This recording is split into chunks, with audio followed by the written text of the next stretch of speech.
Welcome to the MF, that is the masculine feminine quadrant, where we'll be breaking down distinctions and exploring the four corners of the two dual forces of masculine and feminine creation. Join us for some deeply reflective and penetrating conversation and an exchange of energies to open your body, your mind, and your being.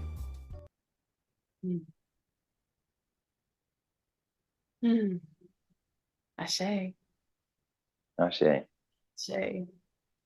Welcome, everybody, to another episode of the motherfucking podcast. I'm here, as always, every week on the dot with beautiful Shaka coming in from lovely Costarica. How you feeling today, Shaka? Feeling good. Peaceful, grounded. Yeah, great. All right, I was about to say just good. You can't just be just good. The day that you had, come on. The life that you live, come on. The things that you do, come on. Shit.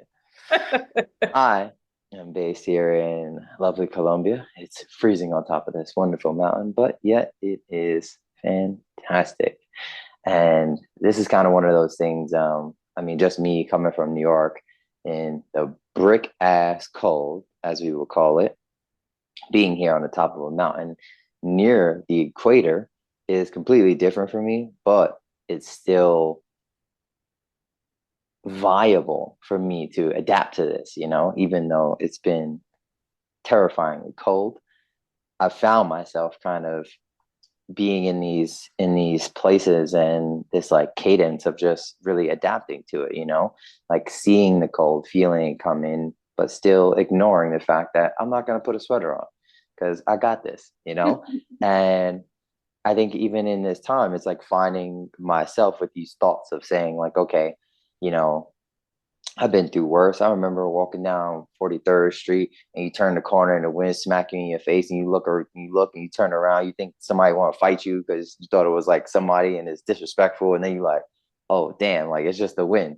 And, your lips cracking and the cold on your bones and it's like stabbing you in your ribs and you just trying to get to the subway. Then you get to the subway, then your hands are frozen. You can't like get your Metro card out. So it's like that level of exposure, like kind of sets a tone and it puts a taste in your mouth, even to be here in this lovely place on the side of a beautiful mountain. It's like I find myself fondly reminded of those cold ass days, but I think this is exactly what, we're talking about in this sense of even that vulnerability, right? It's like having myself exposed, I'm already used to the jungle and the mountain life of, wearing no socks and no shirt. And it's created a whole new feeling of vulnerability for me, just as a man in that sense. But kind of comparing that, in the sense of being able to just survive in this like New York cold, but then being here and having that echo kind of come through me with that resonation. And really the cold is just that catalyst. So this is exactly what we want to talk about today is the ways that we adapt, through our life from either past experiences, environments that we've been in, relationships, whatever it is, and how we actually start to form and create, these mechanisms that are just continuously going. And this episode really is going to bring about the core value, which is, for me, and I think for you as well, it comes down to vulnerability and seeing this way of how we go back to this primal state of having to protect, having to survive. And yes, as far as like masculine, the masculine energy or just men out there, we have this world that we have adapted to and has, yes, it's been shaped by the patriarch and we can go on and on about that. But in being in that forefront, you have this role or this outfit to fit in as the protector, as the provider, as the one that, remains secure, that one that remains solid and, sturdy and all these different ways of being. And for me, this episode really represented, in the energetic sense, in the energetic body, it's the root chakra, right? It's all about safety and security and the opposite of that is that vulnerability, and the opposite just meaning that polarity. So this for me was really understanding that when we create, moving from that sacral on that plane, where are we creating from? Are we creating from this survival spectrum, or are we creating from this thriving spectrum? So that was really something that we wanted to address here and bring to you guys and bring to the listeners. And we love that you guys have definitely been checking out the views, but make sure you hit that like and subscribe button so that you can keep hearing more. We can keep spreading this word, keep raising this vibration, and keep asking these questions of curiosity and really dissolving these mechanisms by sharing. Mm-hmm. So to get into this a little bit deeper, I want to start out with a quote. We don't have any disagreements or any let's say contrast with these quotes, because this one was really beautiful that Shaka dropped down. And the quote is, "Staying vulnerable is a risk that we have to take if we want to experience connection." And that is by Brene Brown. Brene Brown. There you go. Correct me. That's how you do it. And yeah, this is exactly the part that I know a lot of males that like I've come across is vulnerability is a huge thing. And we find this disconnection, less about more like people on the outside, but we're talking about something about how we create from this mechanism to survive, and a lot of males, and I'm just going to give this male perspective of being in that survival state. So for example, me being in New York and having this survival, there's always this tension that's around, everybody's always in survival because you're in like rush, go, hustle, get money, and that's it, but it's really talking about the central nervous system, right? And when you look at that, then when you move up into that next realm of the sacral, then it's already tuned for survival. So I need to create something to cope. And really, when you start to look at and you start to shift and really uproot these deeper things that are down there of that security and how we think of it, and you find security and you know that you are secure and you plant that seed, it's going to start to sprout into that sense of vulnerability, because you have to really open up and uproot those weeds. And that is the part of vulnerability, right? It's like leaving yourself exposed and putting yourself out there to be naked in the cold, nipples hard and everything, it don't matter. You just got to put yourself out there and accept it. And ultimately you'll go through it, and there's a lot of ways that people do this nowadays, with ice baths and cold exposure and heat exposure and all these different things, bringing yourself, your physical self, to this extreme so that you can rewrite that center. And really that's what all of these practices and these modalities are about. So if you guys have ever experienced that and you've come to that place of surrender and surrender to the cold or surrender to the heat, it's really uprooting that placement in the central nervous system. But really the deeper mental construct is, how do you shift that switch from that survival to thriving, and then start to take that path and start to create in comfort? So yeah, is there anything that you wanna add on that, Chaka, especially with your lovely beautiful quote about vulnerability and how we all need it for connection? Yeah, well, it's like, I mean, Brene Brown, she's like the queen of vulnerability, right? She's kind of known for like all her research on vulnerability. So if any of our audience don't know who Brene Brown is, like, please check her out. Yeah, she's got some really cool bless you, salut. Oh, talking about cold. See, that's what I'm talking about. That's vulnerability right out here. I know, I feel like there's nothing more like that can make a man feel more vulnerable than a sneeze, it's like just for that half a second, you're like, oh, somebody just heard that inside weird sound. Sound like a mouse getting tickled.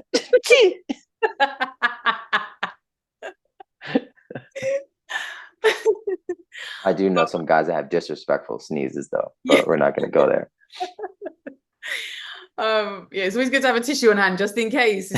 Please don't shut up the place. Wow. Anyways, we're going on. All right, let me get back on track. Queen of vulnerability. bringing in a bit of Biggie there. But yeah, no, I think just to add to what you kind of said and just maybe,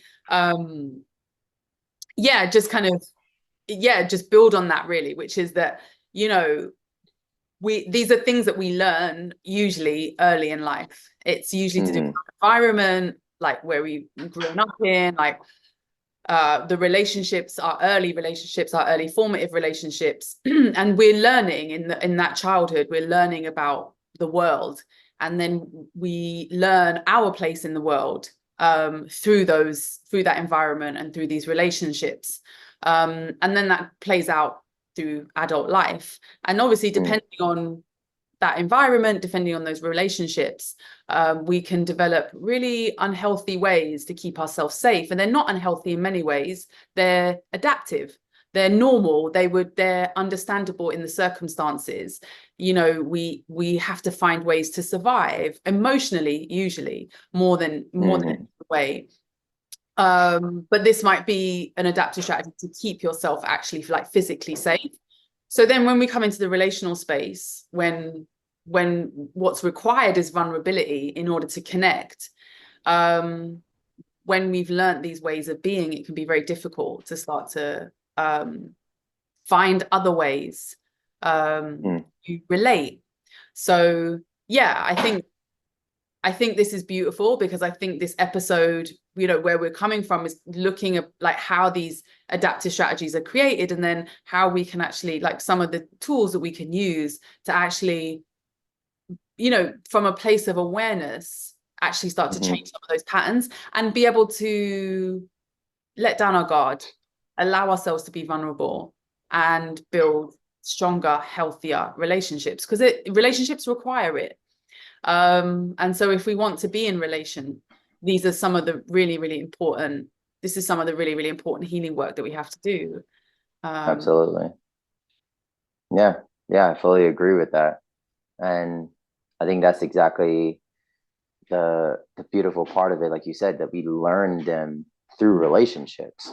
And you start to learn these relationships in this way, you know? So what is my relationship to intimacy? What is my relationship to trust? What is my relationship to vulnerability? It's like in those formative years, you start to have that relationship base, and it starts to set that tone, you know? And it's like, as we're growing from that root state, you know, consistently going up. And if that tone or that seed is set, then it just starts to increase from there.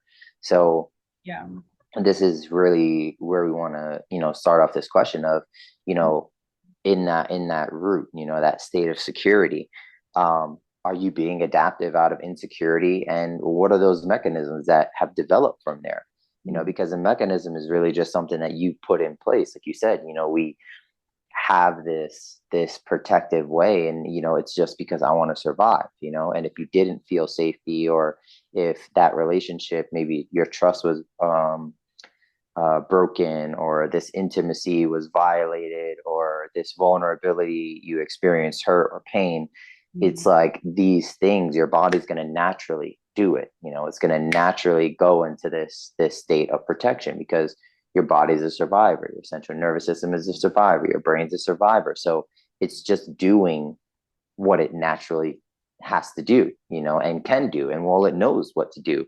So I think that's, for me, this is something I always express when speaking to guys about vulnerability, and also myself. This is a process that I went through with myself, was forgiveness for that thing, you know, because vulnerability is, and I kind of want to backtrack a little bit here, because the state of being secure comes from that, you know. And for me, I'm a Pisces, I'm very mutable. I adapt to a lot of different things, right? So I saw that, like, you know, I always speak about leverage. So from my process, there was this understanding of that adaptability, right? But then it was like, okay, if I want to go a little bit deeper, how do I keep leveraging these things out, you know, to really get to the nitty gritty? And when I started understanding, trust was a big thing for me, because I would consistently give my trust to people.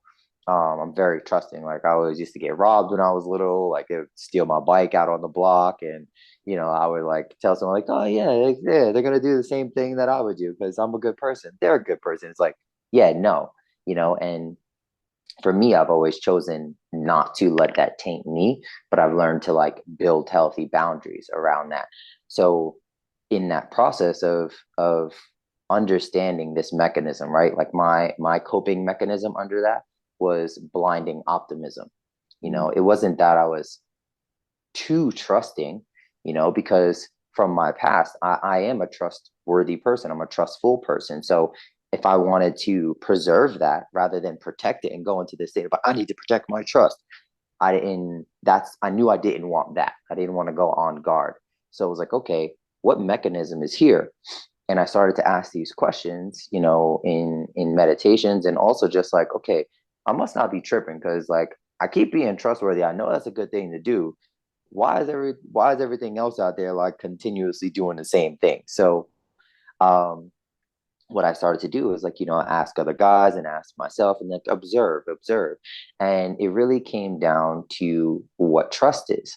And with trust, I started to find that as I went deeper, there was these layers, you know, it was like, okay, Max, how do you be honest? How are people being honest? You know, and it's like honesty is if I ask you something, right? And this is definitely in the relational space of how to build trust. And I also exercise this as well, which was an adaptive, you know, strategy was like omitting the truth, you know, like, oh, if you don't ask me, I ain't gonna tell you. So there's that level of honesty that when a person asks you something, then okay, I can be honest with you. Okay, great, you know, and you start to understand that. And then when I peeled back that layer, it came down to transparency.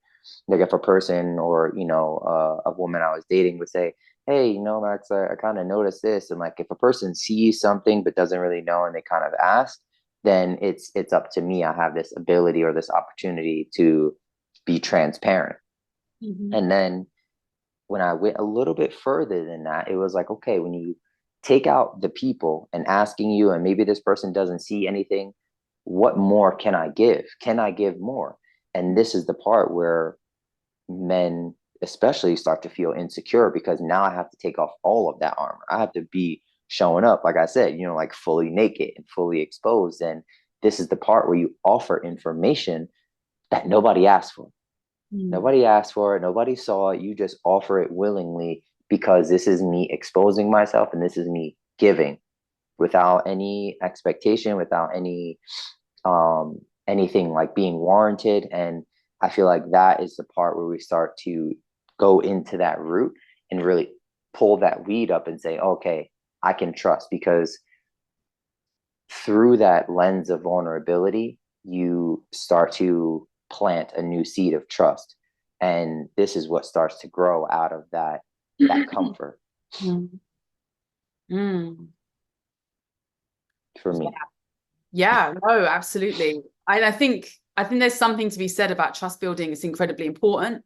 I think, and I think Brene Brown would like make the distinction that like, you know, vulnerability isn't necessarily like oversharing. It's not like an oversharing. It's not like it's not like this kind of fake sort of like, yeah, that kind of where you're just exposing yourself like unnecessarily. It's really about being with those moments of like when you are like exposed and being able to Right. be in like stay in the connection, stay in the relationship, stay in the conversations, but that's really difficult. And so I think what you said about trust is really, really important, because that trust is get built over time in relationships, you know, particularly.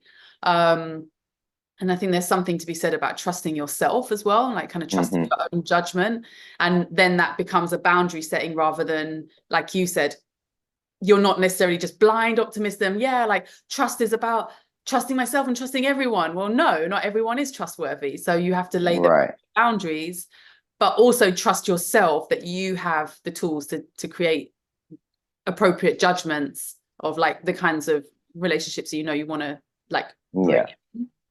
Yeah, practicing that discernment like we spoke about. Absolutely. Yeah. Yeah. And yeah, and I was thinking as you were talking, I was thinking like, is there a specific different experience for women? I don't know. But I would definitely say, at least for me anyway, maybe an adaptive strategy is hypervigilance.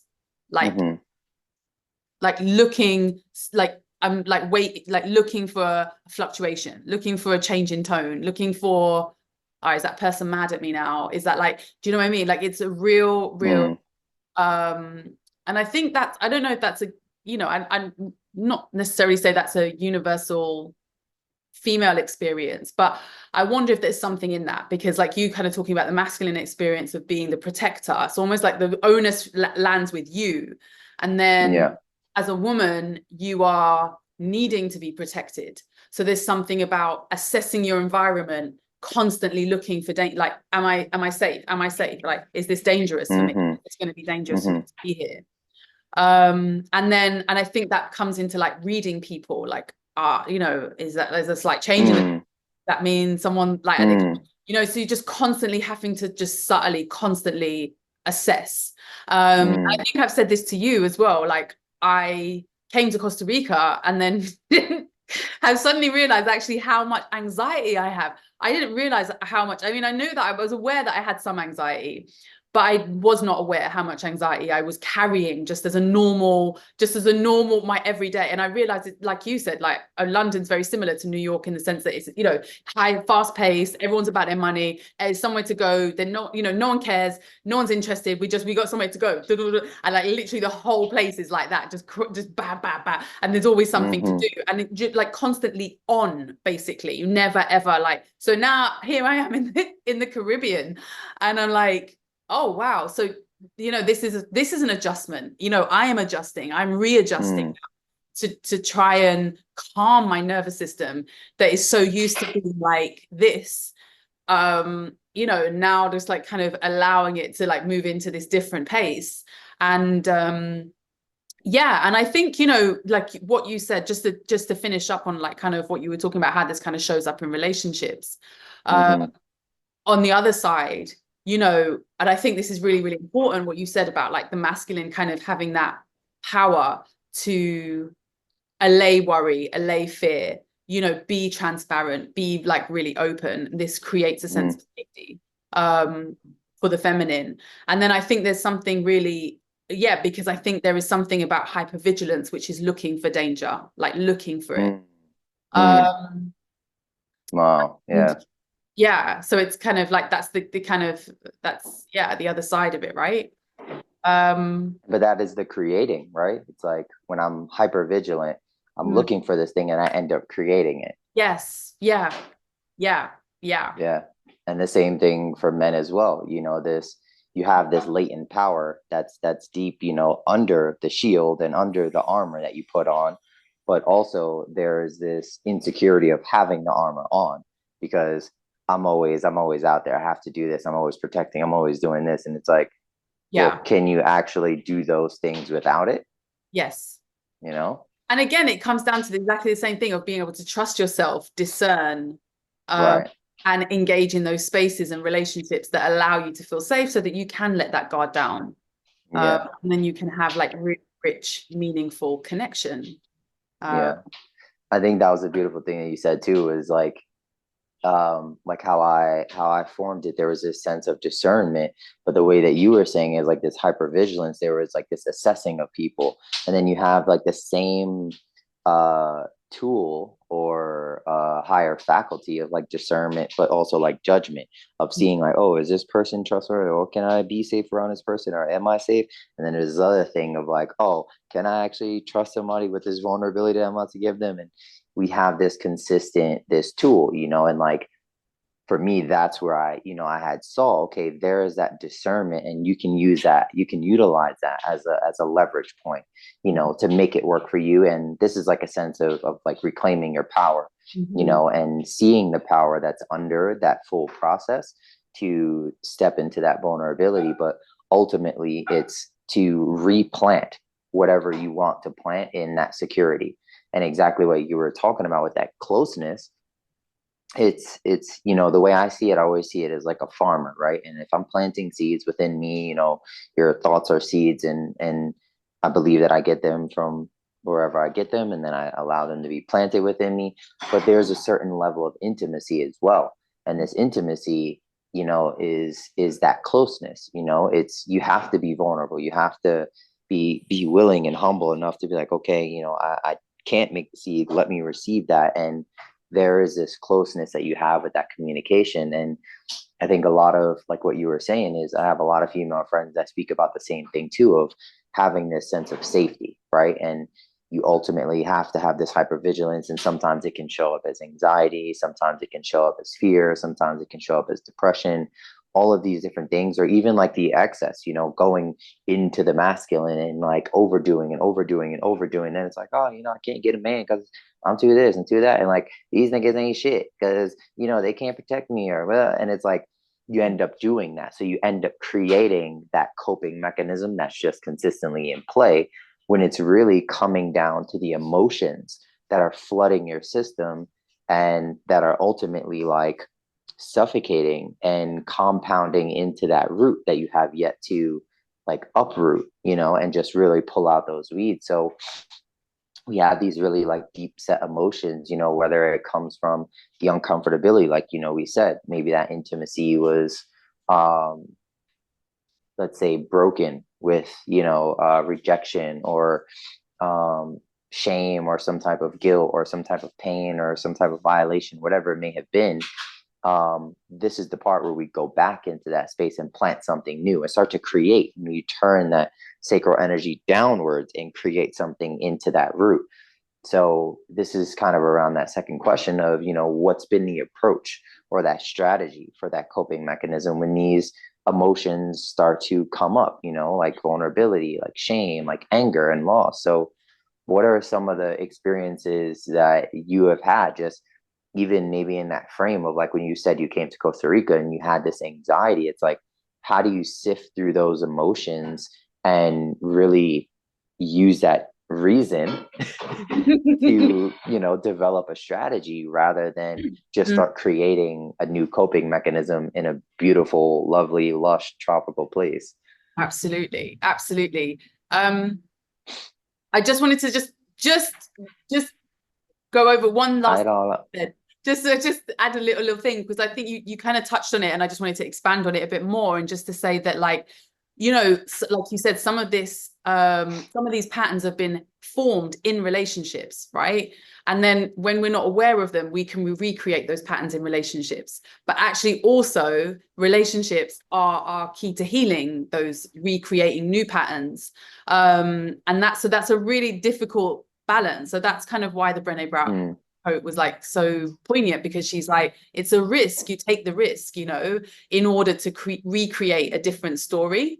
But yeah, I mean, yeah, like what has been some of my strategies in terms of like when I feel these emotions. I mean, yeah, anxiety's been really, like, that's really shocked me, to be quite honest, because I've never seen myself as that kind of person. I've seen myself as quite like capable, quite grounded, you know. And so this is like quite, you know, this is like really confronting me and like challenging like my identity and my like concept of myself. Because yeah, like I guess I have associations around anxiety. I think it's weak. I think it's like, you know what I mean? I think I don't want, like, it's silly. Why, you know? And so it's quite interesting, because now it's like, oh, right, I have to, at least now I have awareness. So I've got these tools, right?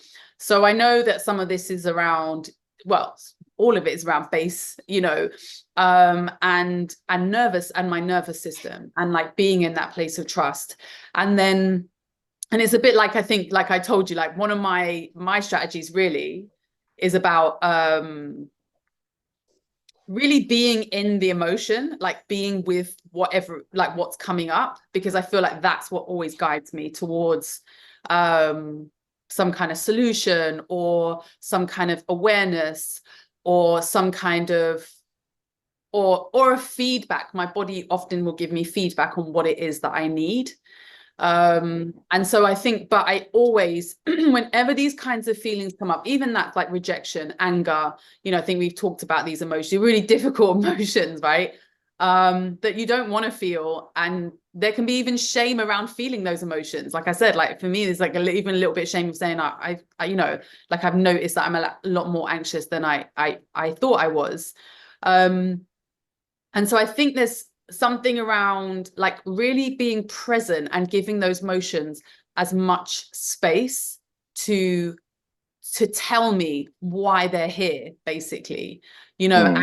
And because I think there's and definitely for me in the past, my coping strategy in the past has been to be like, I don't feel that. I'm capable, I'm strong, I don't do, you know what I mean? Like, I don't feel those things. I'm not weak. I'm like, and tell myself that story and think that if I tell myself that story, those emotions will go away. But they don't. They play out in all these weird, they come out like backwards and upside down. Right. You know, they're coming out no matter what. So, you know, and I think I've become more aware of that. And I think when they come up now, I notice that I'm like, no. And then I'm like, no, bring them back in, and then sit with it, like really sit with it and really talk, ask that emotion questions, you know, why here, like, what are you trying to tell me, and what do I need to know, what do you need right now, like, what can I give you right now, what do you need to feel like, you know, all of that. And like, but that takes space, that takes time, that takes, you know, like meditating and like, but I would say, yeah, like a strategy is really sitting with those difficult emotions and get curious as to why they're present, and be compassionate as well. Yeah. That's the lovely part, you know, of all of it, is like, that's the approach, you know. And you can, I feel like for me personally, the compassion part is a little bit tougher, just because of my relationship with compassion. I have a different thought process and a meaning. I know that it's a vibration and an understanding, but yeah, I feel like exactly what you said, this sense of when you push it away, or you just have this sense of like, I'm strong and this is not happening, it's that bypassing, it's that disregard, you know.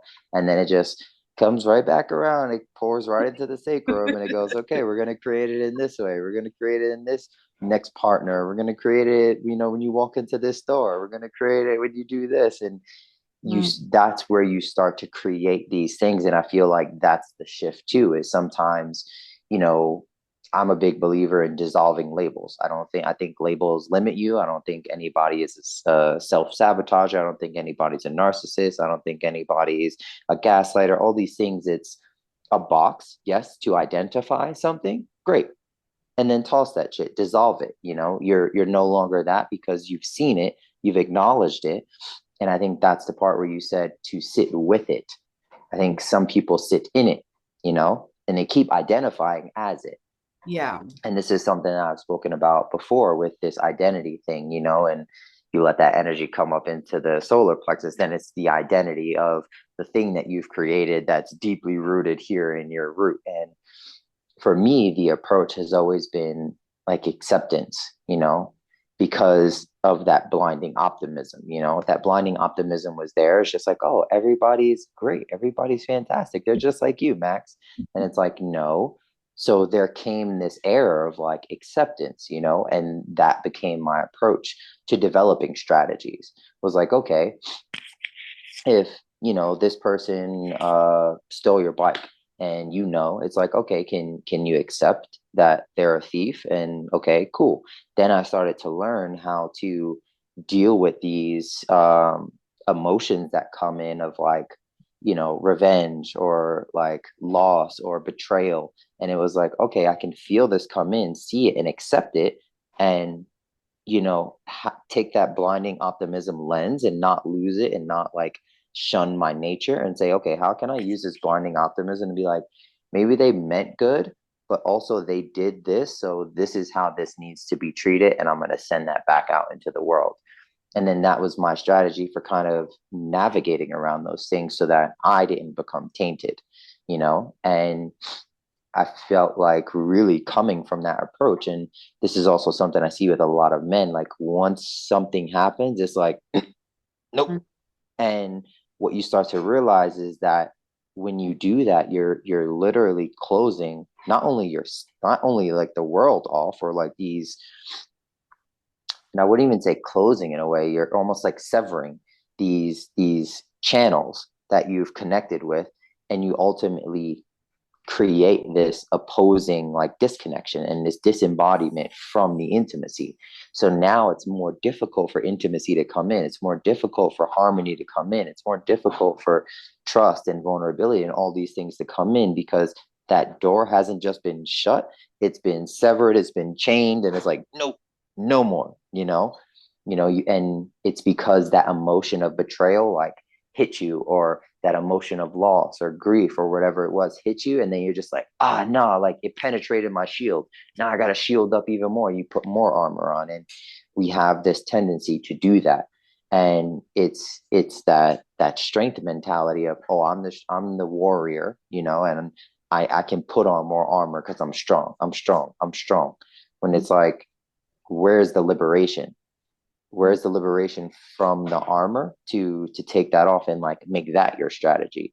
Because that's really the reclaiming of the power to allow these emotions to come in, sit with them, not identify with them, sit with them and say, okay, I see you, I see this for what it is.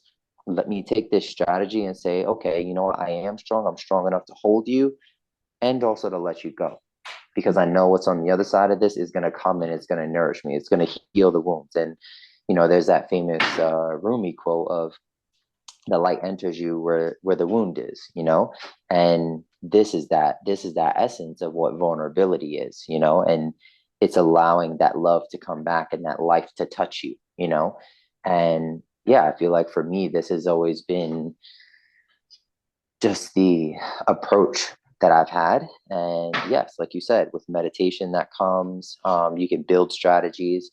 But for me, I would personally encourage people to always look for a language, like your body speaks a language, your central nervous system speaks a language, your digestive system speaks a language, your mentality, every piece of you, every body that you make that makes up you speaks a language.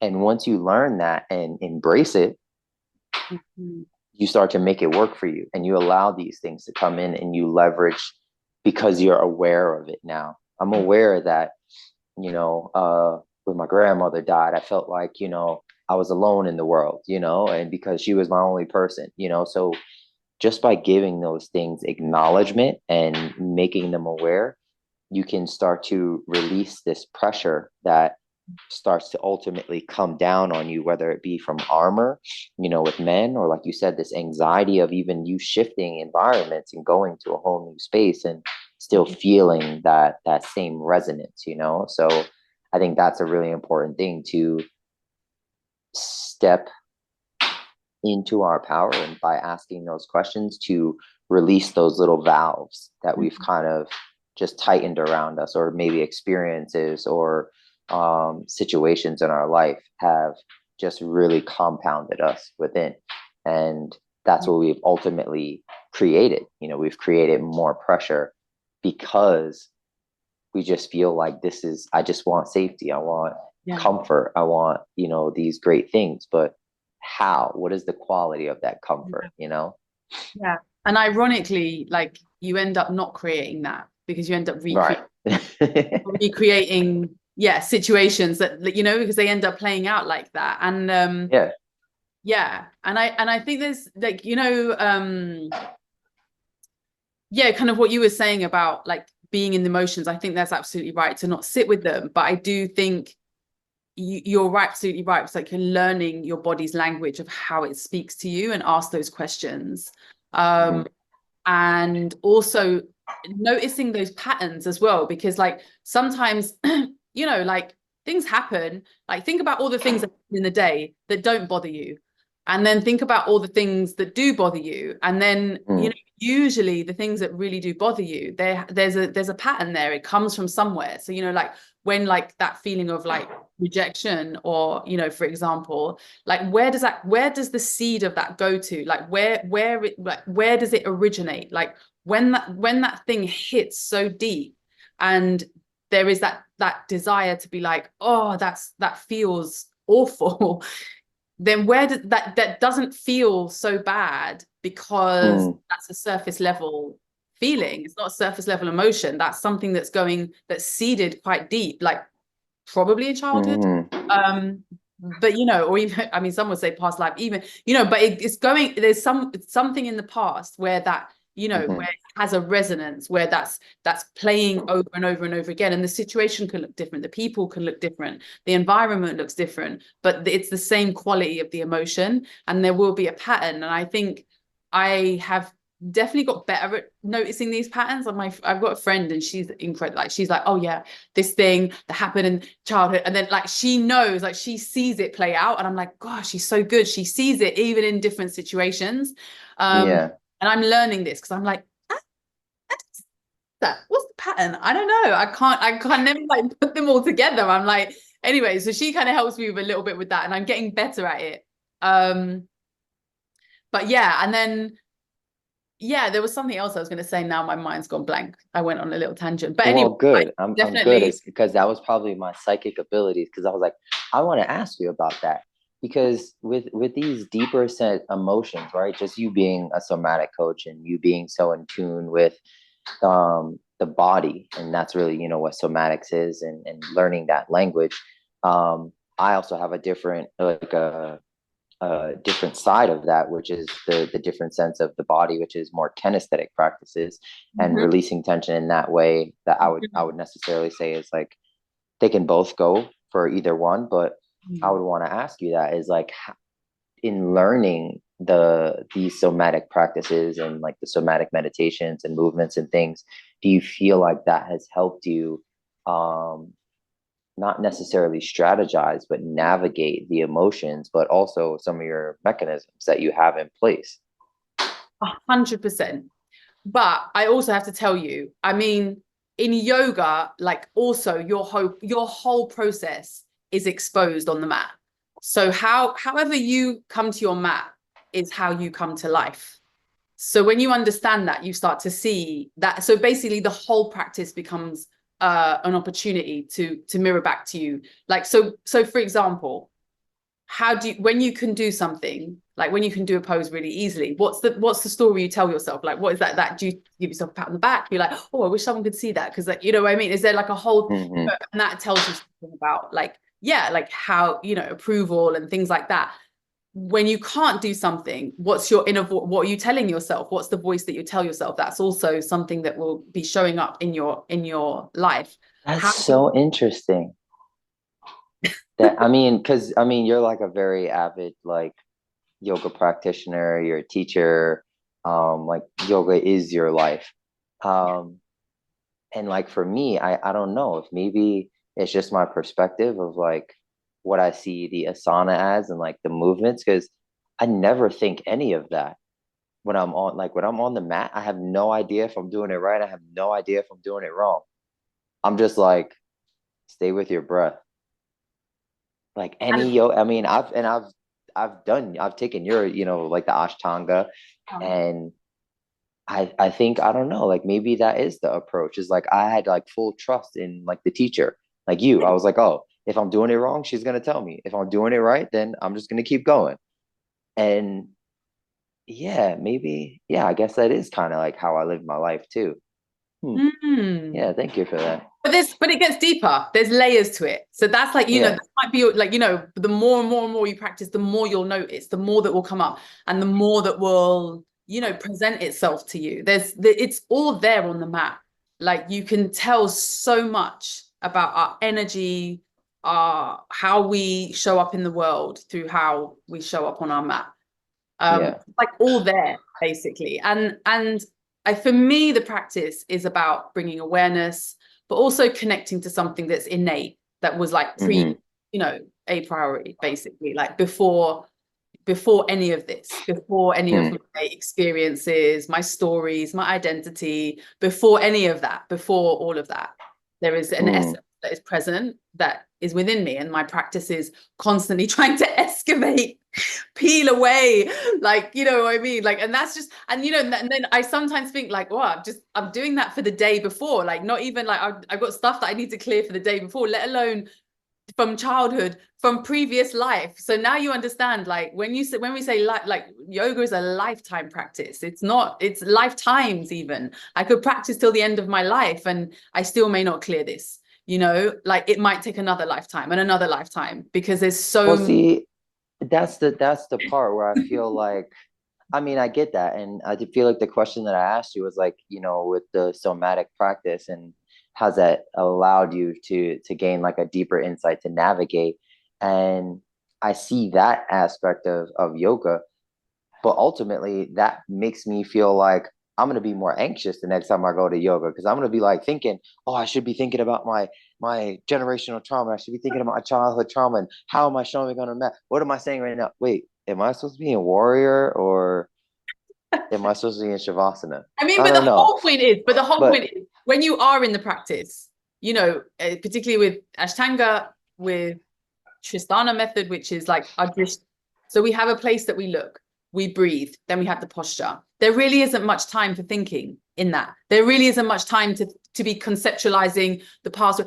All you can really think about is I'm looking at my hand, I'm breathing. Oh, my legs bent. Oh, bend your leg, bend it, straighten it. No, put it out, turn out the knee. Like, you're right. So just this is the that. part where I'm asking about that pressure to navigate, because if those emotions are in there, and I think this is for the people that have been sitting in the emotion, and like you come to the mat with all of these things in you and you haven't necessarily sat with it and let it go, it's like then it creates that pressure. And I feel like that's where the difficulty sometimes comes, when you come to the mat and you're trying to like hammer through, a stretch, or you're trying to hammer through this position. And it's like, this is that, that next question that we have is like, what ways do you deal with that pressure? Because that can be a way that you're creating a way to cope. I've seen many people come to yoga classes, or even some of like my training and my stretches, and also like some of my flow classes, with this intent, like there's a goal, I'm going to reach it, I'm going to do it, I'm going to do it the best. And it's like, that's not what it's here for. You're creating this tension that is already there, and just me as a massage therapist and a body worker in that way, like I have this innate sense with touch to like feel where that pressure is, and like how we apply that on ourselves. And for example, there's ways that I necessarily deal with pressure. Like I'm a person of resistance. I love resistance, because when I find it internally, it's like my tuning fork. If I have resistance within me, if I can find it, then I will create a path of least resistance. You know what I mean? And it's not necessarily like, oh, I make my life difficult and I make my life challenging. Yes, I most likely do sometimes, because if I want a coffee that has, a French press espresso, and I want it with a vegan ice cream that has natural walnuts in it, and I'm in the middle of Medellin, I'm going to go looking for that place. And I don't care how long it takes, because I'm willing to invest the time to get what I want. I don't care if I have to walk 15 different blocks. I don't care if people have to tell me to go opposite directions and they're pointing me direction just because they want me to get the hell out of their face. I deal with those pressures because I know that ultimately it's the process that I'm working through this and I'm sticking through it. It's the integrity. It's the fact that I'm chasing a desire and I know that it's coming to me. And most of the time, I usually get to it. Yes, maybe there's an easier way, and I could just sit inside of a coffee shop, the first one that I see that's right across the street, and they make my coffee in a little machine and it comes out of a little cup because it's instant, and then they give me some shitty ass ice cream. But no, I take care of my body and I love it, and that's what I want to put into my body because that's what I desire. So I create those levels of pressure and those levels of resistance to follow that, because I know that in that end, if I stayed easeful and I stayed peaceful through that whole state, then I'm rewriting that pattern. You know, I'm rewriting that pattern of saying, oh, I'm just gonna accept this. Oh, I'm just gonna receive this, because I don't open myself up to become harmonious. I don't open myself to trust my innate, to exercise that willingness or that inquisitiveness or that curiosity, or these different things that normally may have been shut down. So in this sense of what am I looking to create, I feel like this is that part when you have so many things that are deep set in your root that end up creating these things that cause insecurity in your life, or they compound, disconnection or disembodiment, then what we can do is shift the thought of, okay, what can I create? What can I create from this pressure? If I can take this pressure and allow it into me just a little bit, even if it's grief, if it's loss, if it's betrayal, if it's mistrust, whatever, can I take that and close it up with enough to sit with it and then push it out to create something that I do want? If it was disconnect, if somebody rejected me, or if, a person violated my trust, can I take that in, pressurize it, sit with it, see what it needs, ask that question, and then place it back out there and say, I'm going to trust this next person. I'm going to bring some more intimacy to this next person. And it doesn't have to look sexually. It doesn't have to look this way, because that's also a big thing too with this level of intimacy, especially for men, to bring somebody in to have that level of vulnerability.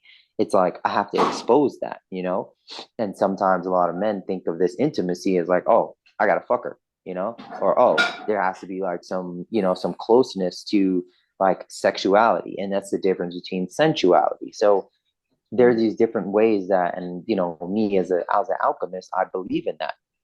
If I can take these two emotions, if I experience grief, I can take that in and mix that with forgiveness or acceptance and create trust, or I can create harmony, or I can create forgiveness and be able to give that out, So that's just one way that I feel like this question has like sparked us to ask people, like, what are you actually creating from? Are you collapsing from that pressure, or are you creating from that pressure? Oh, it's so juicy. Aye. Sink your teeth in. Oh, Sink your teeth in. Juicy. I mean, there's so many things I want to say. Oh my gosh. I got like 5 different things that were like coming, like just. Well, what are you going to create with that pressure? I mean, where do I start? So, I think the first thing is like, I really love what you're saying about like how you use resistance or use pressure to actually find, like, actually that's how you almost ironically find the path of least resistance. And I was just going to come back, because when you were talking, it made me think about yoga and like think about like the challenge, like sometimes how challenging the poses are. And it's like that of like, like practicing challenge in order for you to be able to hold more, so that then things become easier, right? Like ironically, it's like muscle. It's like, like anything, you build a muscle, all right, first you push that weight, it hurts, but after a while your body gets used to it and you get stronger and you get stronger and you get stronger. So you're kind of building your capacity for resistance in a healthy way. You're not like, all right, you burning the candle at both ends, working, 17 hours or whatever, getting 2 hours sleep, drinking for the rest of the time, whatever, you know what I mean? These are like that, you're going to burn out ultimately. You're trying to build a healthy, elasticated nervous system. So I just kind of, I would just say, like, I think, yoga very much is like specifically designed for that. And then, and then kind of what you were talking about with these emotions, and it reminded me of, I mean, Brene Brown talks about this a lot, but I just read a book by a guy called Francis Weller, I think, and he talks about grief. And he talks about how we can't actually experience joy. You can't actually really experience true joy if we don't also have the capacity to experience difficult and painful emotions. So basically, they're both sides of the same spectrum. Like essentially, our capacity to feel is what makes us open to the whole spectrum of emotions. So they're not just the good ones, not just the bad ones, but all of them. And this is the risk. This is the risk that we take. So in order to experience great joy, we have to expose ourselves to great pain. It's like both sides of the same coin, which is so crazy, because I did my cards this morning and it was the Ace of Cups and then the Three of Swords.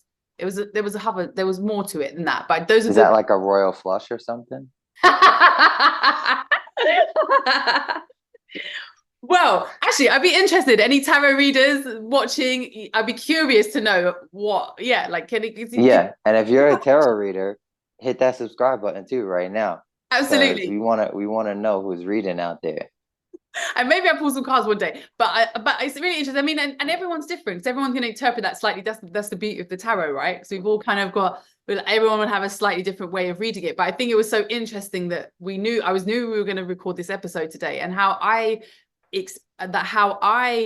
read that was that the Ace of Cups is like overflowing emotion. It's a really beautiful, joyous card because it speaks of like emotional fulfillment. It's almost like a gift from God. It's like your cup is overflowing. So I think of it as like just really like not necessarily joy, but a real overflowing of love and gratitude and like divine, so next to a card like the Three of Swords, which talks about heartbreak, grief, disappointment, sadness, like the sort of didn't work. Like I was like, okay, this is interesting, but it felt like actually as the heart opened up more, it's a bit like, the Rumi quote, like you were talking about, like where the pain is, almost that's where the light gets in.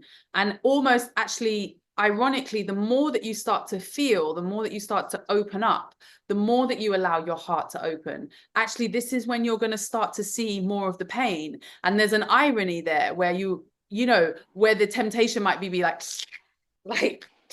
close it all back up again. Close it all. Actually, it's a sign that actually, because you're starting to feel again, you're starting to feel like it's almost like a tourniquet, like you've let the pressure off, and like suddenly, boom, all of the life is coming back. And that's all of the good stuff, but it's also all of the stuff that you haven't felt as well. That's kind of,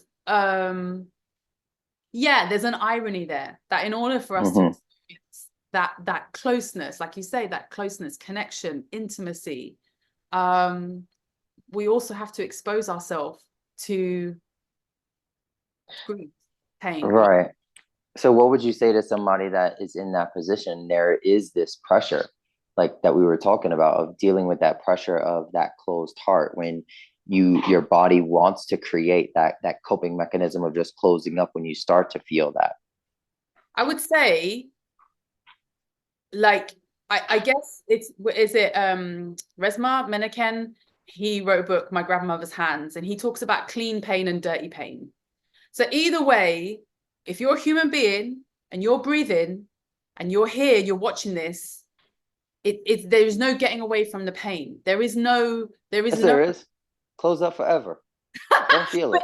No, but you will still feel the pain. You will still experience the pain of being closed. That will be another. You won't. Just lie to yourself. I mean, I guess, there is, but there's true. I know that there will be people that think that absolutely. Right. But but either way, you're going to experience the pain of feeling disconnected, feeling lonely, not experience deep connection, not feeling seen, not feeling witnessed, and internalizing, all of that. And then actually on the other side, there's clean pain, which is like, what they say, like feel it to release it, or like, that feel it to heal it. Feel it to heal it. Yeah. That's the same. So I just feel like you've got, either way, there's like to be a human being and experience life is to know pain.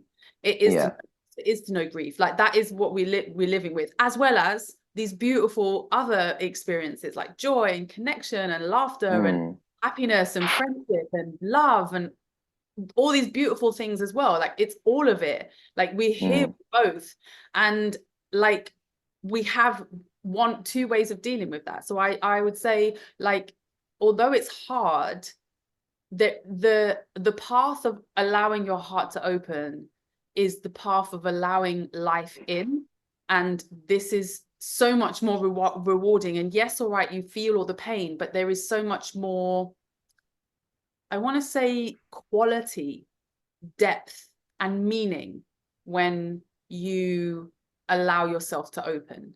And so even though, we may feel some of the other stuff, but there's something liberating about that as well. Yeah, I think that's lovely put.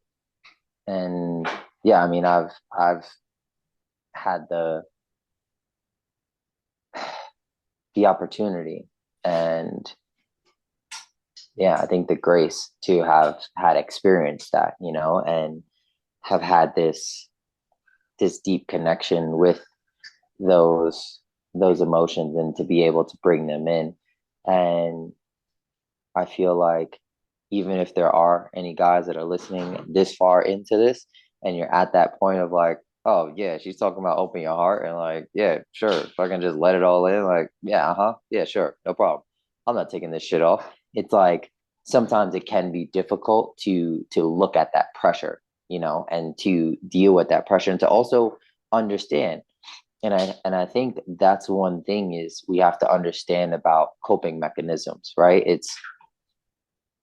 There's a fine line between our mental subtle body and our intellect. And I'm not talking about intellectual, like I'm sitting in a library and I'm talking about the ways in which, coping mechanisms stem from our primal brain, and they come from our ways of being since we were cavemen. I'm not talking about this intellectual way of like verbalizing. That's a complete different way of explanation. I'm talking about the deeper intelligence that's latent within our cells and our DNA, and the intelligence that's teeming and permeating through each of our cells that's actually the light that's inside that's trying to come out. And we're thinking that we're separate from it because we've held on to so much darkness and held on to so much pain, and we think that we're shielding ourselves, but we're just protecting the pain. So there is still this level of benevolence that we are holding on to pain because there is light deep inside of us that's trying to quell that pain. But we really, if we are intelligent and we're so smart to have these coping mechanisms to think that way, then wouldn't it make sense to let that open and utilize that pressure to really explode and expand out, and release these things, and ways of doing that, like how that looks in the physical is, being vulnerable, offering that information, being intimate, connecting with somebody, on a deep level, on a deep emotional level, on an intellectual level, on a life force level, without a sexual intent or an agenda or something like that, or ways of trusting somebody and really risking yourself and exposing yourself out there, like these are the ways that our human expresses that way of opening up and a way of creating from that pressure. The way that I shared it before is just a way that I, do that same process, and I take part of that process. But this is a consistent process to do, and I think if you're experiencing some level of pressure, you're expressing some level of difficulty with the things that we're talking about, like intimacy, like vulnerability, like trust, like harmony, and just relating to people in that way. This is a way to alchemize that pressure and really deal with these things, to start to create. And like this is tapping into that inner alchemist that we all are. And really, I'm just talking about the sense of alchemy of taking two things and turning them into something new, And yeah, like you said, we take that full spectrum of complete joy and complete pain, and we put it all together, see it as a whole, and create whatever we choose. And I feel like that is the part that brings us comfort. It's the process of doing that. It's not that we're creating comfort. It's just that comfort ends up coming to you when you give that to the world, because that's a gift that you're giving, and that's the part of connecting, because you're ending up being vulnerable and you're opening yourself up and you're allowing that stuff to just come all the way out and come full circle and then come right back out. And there's this continuous, and if you are a believer of science and you're not a believer of love and spirituality, and that doesn't make sense to you, and yeah, just pray and open your heart and be one with the light and just be all giving. Great. Also, science proves this because your whole body is a magnetic field. It's a torus field. So you have energy coming up and out of your head, encompassing your body and coming in through your feet. You're bringing in energy from the ground, from the earth. So there is this alchemy that's happening. It's just that you have to choose whether you want to be a part of it or not, and it's consistently happening. So this, I feel like, is that level of intimacy that we want to have with life. So, our last question is, what makes you hesitate in the face of intimacy? Because this is really the relationship and the connection that we're talking about here when we're talking about coping. It's that sense of coming up out of the top of the head, coming up and around, and coming into that root. It's that connection between the root and the crown that's fully encompassing our whole body and how we connect.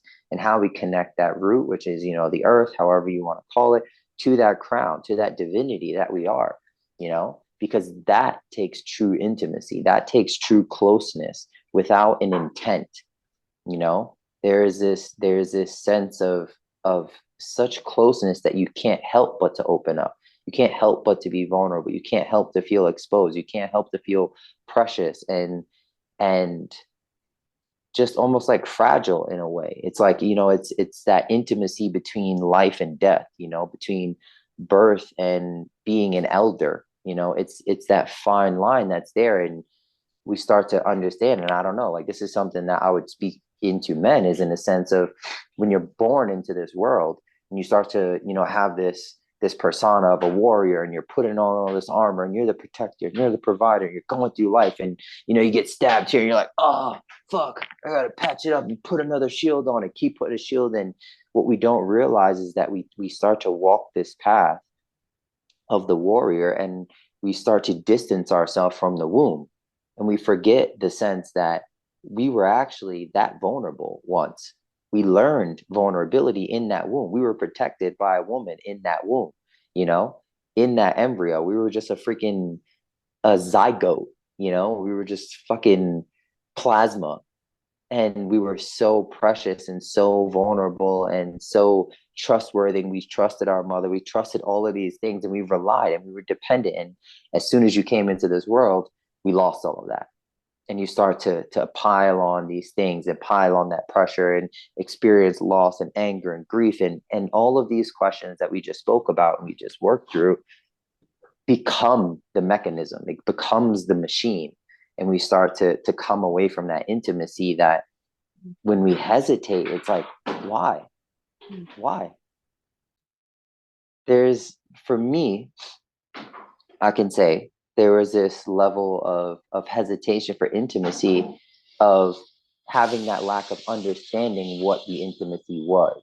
You know, we have this, I had this preconceived notion that intimacy meant like a connection with this person, you know. But when I started to understand that coming close didn't necessarily mean you had to touch, you know, coming close wasn't a sensation thing. It wasn't a physical thing. You could come close to somebody emotionally. You could allow them in emotionally. You could allow them in spiritually and not be penetrated. There was this sense of understanding that, you know, like when you have a magnet and there's two positives and they're not touching, but there's this force that's created right in between them. And you can still feel that, you know, and still feel that sense of connection, because there is a space of being vulnerable. I'm exposed enough to allow you to be close, but understanding that I recognize this. I recognize this polarity. And for me, you know, learning science and physics and all this stuff after was understanding that this divinity, this higher self, this self that we talk about, and this lower self, this human, this body, this sensation that's experiencing it, you know, having this sensational experience of human life, there is this connection between this energy and its whole, and that's what begins to create your world, you know. And you can create that out of survival and have this disconnect from that intimacy, and it's going to continuously keep chasing each other, and it's going to be that repelling. Or you can tune that to something else, and tune it to thriving, and tune it to comfort, and start to create that. Because if you have this tuning of coping and you have this tuning of surviving, then you're just going to create that cycle, you know. But it's up to you to shift that. And I think in the hesitation is really where the healing comes from. Mm. Mm. I think I Mm. answered the question. Yes, yes, that's beautiful. Um, it made me think, I don't know why, but this question made me think of that James Baldwin quote where he's like, I'm going to murder the You quote. just the quote dropper I today. know, I don't know why everyone's in my mind today. I don't know, all the people, like all these all my influences are like right here, right now. But like I when you want to know your intention, you said. Oh, May all the quote guides come it to me wasn't even that. It and wasn't, fill this space. it wasn't even that. But well, no, it reminded me of that James Baldwin quote. Like, the reason why most people like cling to their hate is because if they let go, they'll have to confront their sadness or something like that. I can't remember what the exact quote is, but like basically like, and I feel like there's something in this question when you were talking about that, like why do we not move towards intimacy? And I think there's something about also like when you are, and this is not, I don't think this is just, I feel like this is a people thing, it's a human thing, it's men and women both do this. We all armor up to some extent and have this sense that we're actually protecting ourselves, when actually what we're doing is blocking out the very thing that we deep down we're seeking and desiring, which is to be seen, to be loved, to be held, to feel that connection, and to feel yeah, like that deep and meaningful connection. And I feel like when we build that armor, it becomes a self-fulfilling prophecy. And so I think why do people hesitate to let go of that armor is because then you might have to admit to yourself that actually you've been in a lack mentality, rather than actually, you know what I mean? You're actually playing some part and being responsible for the very, very lack that you speak of. Like, you hear it, people say it all the time. Oh, women say it, there's no good men. There's no like, oh, all men are trash. They're and It's because you're trash. yeah, but well, no, I wouldn't say that, but I would say that like so they're creating. Well, you it's a lack mentality. You see that, and then that's what you create because that's what you believe. But actually, precisely. But so then but it's correspondence. You're creating that. You're creating yourself. So you're trash. No, I'm sorry. I'm not. So you mean good people create what they want to see, and then they just see a bunch of trash guys? Yeah, but I think it works both ways. So I think, like, men do it as well. You see it a lot. Oh, I'm just saying people. I'm saying Yeah, yes, I mean, men and I women. just say, but I mean, I say it because I feel like people say it all the time. Like, there's, and that was the whole point of us like trying to do this podcast. Really trying, we are doing this podcast. Of why we wanted to do this podcast, because we do feel like some of these conversations between men and women, they're breaking down. Like, people are losing faith in each other. Like, this is what we're seeing around the world, not just in intimate relationships, but in all of, like, in socially, like the social fabric is to break down because we're losing trust and faith in each other. And actually we want to start to rebuild that and rebuild that hope, because we need it. We are social creatures, we desire it, we need it. It's very important to our thriving. And without it, we become hard, we become closed, we become set. And that is not how we get to experience the fullness of life, the abundance of life. Actually, life is here wanting to pour into us, but only if we are brave enough, only if we dare and have the courage to just open up a little bit. But that is really, but that means you have to take off that armor. And it also means facing up to those times, and I've done it, in my life, like where I can see, like, oh man, I was creating so much like of that with the lack mentality. I was like, well, that doesn't exist. So it didn't exist in my world. It didn't, because I said it didn't. And then, but in order for me to say, actually, no, well, what else is possible? What else could happen? What else is possible in this field? You have to open up. But when you open up, yes, you expose yourself. And that's the dance. I mean, that's the deal, right? Like, and you have one of two choices. Like I said, you've got the clean pain or your dirty pain. The clean pain, which is like, open up, yes, expose yourself. But my goodness, what wonders, what amazing, incredible things could you bring in? Or there's the dirty pain, which is like, stay safe, stay closed, stay in a closed space. Yeah, but you never get to experience that joy. You never get to experience being seen. You never get to experience that depth and closeness, and what meaningful connection really feels like. And and sometimes people go, hey man, I'm not doing either. And I'm like, mate, you ain't got a choice. Like, it's one or the other. Like, life is happening, life is playing out through you, whether you like it or not. And really, you have a choice. So you grab a hold of it and say, okay, make these choices, or you know, you stay in that pain. And like either way, like I said, life is going to bring us pain. There isn't any way around that. We're all going to experience loss. We're all going to experience disappointment. We know we don't always win. We put our necks on the line, and it doesn't always work out that way. And that's life. You know, you live to fight another day. And you know, but also what you know, there's another quote. You know, but like, you know, that quote is like, but what if you know, but what if you fly? What if you fly? You know, but what that's saying of like, but what if I fall? What if I fall and fall flat on my face and it all goes wrong? And like, but or what if you fly? What if you leap and then everything works out beautifully? What if it's the most amazing thing you've ever experienced? Like, what if? And I feel like we should all endeavor as much as we can to live our lives with that. What if it's magic? What if it's amazing? That's beautiful. That's lovely. And it's so light and beautiful and fluffy. And I'm gonna give you a quote from my hood to kind of wrap this whole thing up. Okay. We used to say, if was a fifth, we'd all be drunk. Because if you out there just ifing, it's like we all if I had this, if I had that, if that would happen. I'm a person of like, yes, pain is gonna be there, but it's like, how can I look at it?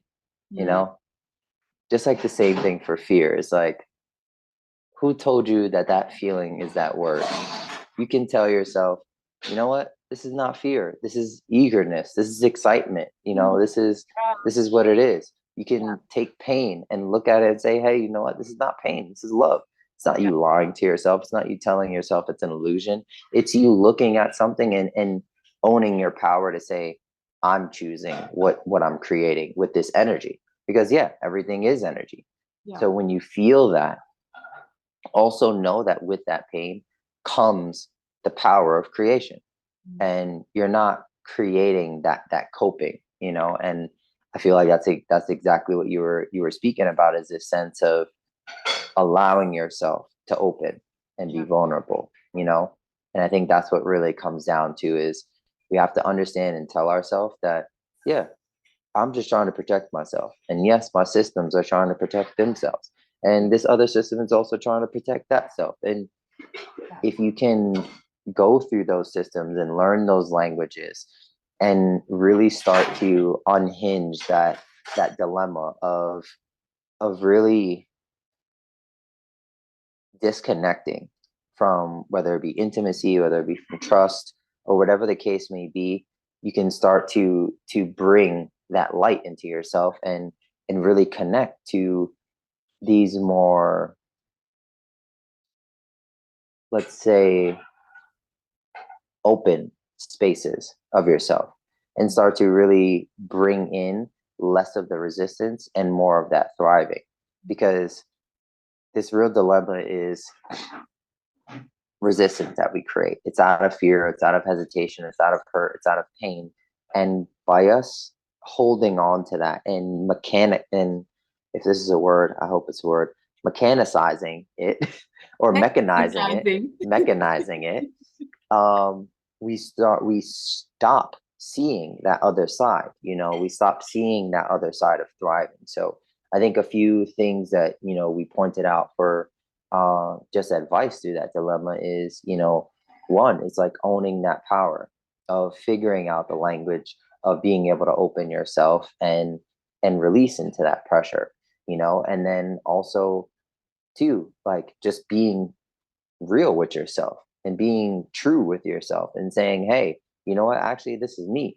You know, I'm holding on to this hurt or this pain because maybe I do really want to feel something, but is this truly what I want to feel? You know. And also just tapping into the body, whether that be through somatic practices, whether that be through yoga, whether that be through figuring out these languages and strategizing something by exposing yourself and offering information that is not there. These are all ways that you can help to shift and leverage that sense of coping and start to create more comfort. Yeah, and I would say like as well, like other advice for our audience is like start small. Like it doesn't have to be like a big gesture straight away if this is new. Right. Like new to Right. anyone, like this is not, doesn't have to be like big things. Like these are little things. And yeah, like create spaces where like there's softness. I want to say like softness, whether that be in your environment, i.e. like, but everyone talks about soft life now. Everyone wants to talk about, everyone wants to live soft life, and it's true. Like where can we create those aspects of softness? And remember, we're living in a very hardened world. We're living in a world that's creating a lot of hardness for us. It's actually it's inculcating that energy within us, that warrior spirit. And so this is also an act of rebellion, is to come into a softer side of ourselves. So find those spaces where it is possible to be vulnerable, like i.e. a yoga class. Let yourself cry in shavasana, let yourself feel where you've been holding on so long, and let yourself feel the grief for that, and those feeling, just connecting to that. Even tears, like tears is a very good thing. Like let the tears fall, let them fall. Like tears are cleansing, they release, they help us calm our nervous system. And like I know that may be harder for men. I know, like I speak to men, they're like, I can't remember the last time I cried, and I'm like, I cried this morning. I cried this morning. I think I don't know if I cry every single day, but I'm like, man, there's a lot of tears around here. Like there's always making me cry. And but like, so I get it. Like that's not easy for everybody to like give themselves permission to let that go. But I would just say, even if it's just bless you, salut. Thank you. But yeah, just those places where you don't have to be armored, like where you can just soften, whether that be, your environment. Even I'd say a pet's like a really good way of. Oh shit, you're going a little too far now. Right. Oh man. I'm just thinking of other different ways for people to access. Just go to a yoga class, be free, let yourself open up.